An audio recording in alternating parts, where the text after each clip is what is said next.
In an earlier lecture, we realized that the specific heat of a substance is an important parameter to characterize fluctuations in the energy. The specific heat can be measured in a very simple experiment that you might have done in EN or even saw at school. So what you do in this experiment, you take a beaker of water, measure the temperature, and then subsequently introduce a hot substance into the water. By that, the temperature will rise, and the amount of rise of the temperature tells you about the specific heat of the substance. You probably have done this experiment using a block of aluminum and a block of copper, and what you figured is the amount of temperature rise with the copper sample is way higher as compared to that of aluminum. Yet what you do then is you divide the temperature rise by the specific weight of the respective substance, and what you actually will find is that the temperature rise or the transfer of the amount of heat is exactly identical. This finding has been first described by two French physicists, Dulong and Petit. They did this for various substances, and what they found is that the specific heat for all substances is identical and is given by 3 kBT. This is called the law of Dulong-Petite. Now later, people wondered whether this finding is dependent on the temperature. These are experiments that have been done by Kamerlingh-Onnes, and what he found is if you lower the temperature of any substance, the specific heat will drop to 0. Now those experimental findings have been a challenge in the beginning of the 20th century. And it was, among others, Einstein using statistical physics arguments to explain these observations. We start with a classical model and the canonical ensemble. The challenge is to calculate the partition function of this system, then take the derivative with respect to beta, which gives us the mean energy, and subsequently we take the derivative of the mean energy with respect to the temperature and obtain the specific heat quantity we are interested in. The substance is a crystal, meaning that all atoms, here displayed as dots, are held in place at a fixed spacing A.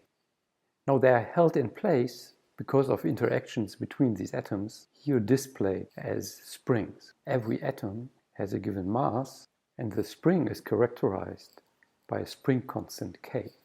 The 2D drawing that I used here actually has to be a 3D drawing. This is more difficult to display. The way to tackle this problem is to consider the Hamiltonian of the system.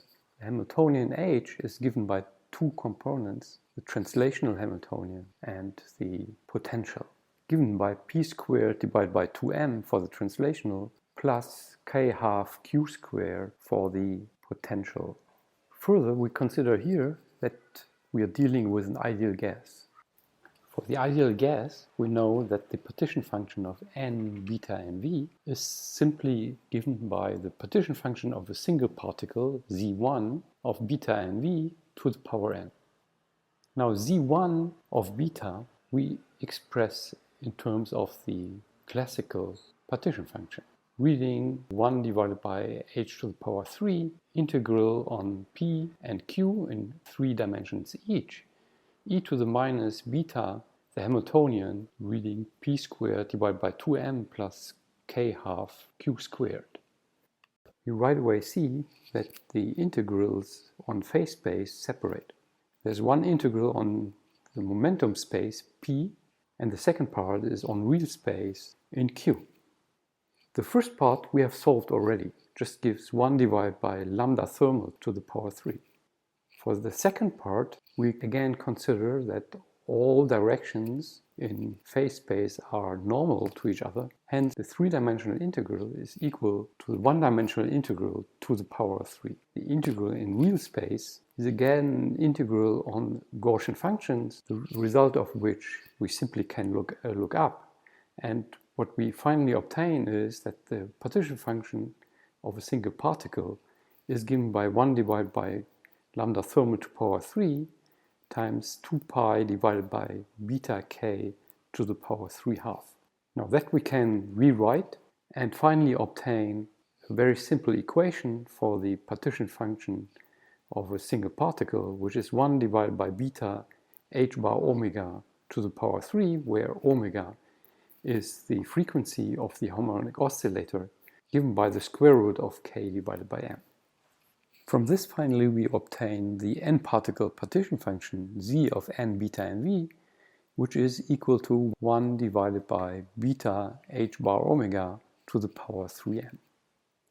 Now as a follow-up step, the partition function lets us determine the mean energy of the system.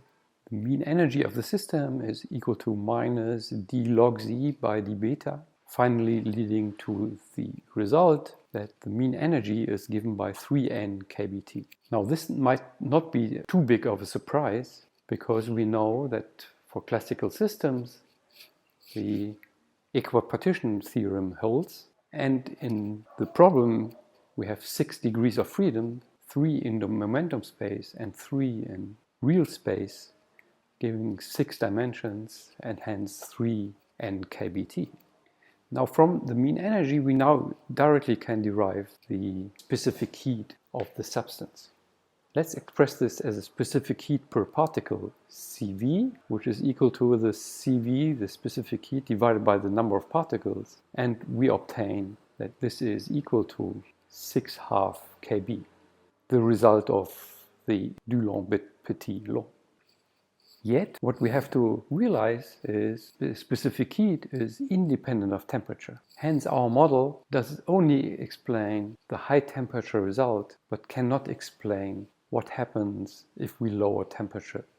For that, we have to resume to a new model, and that contains a quantum mechanical description of the system.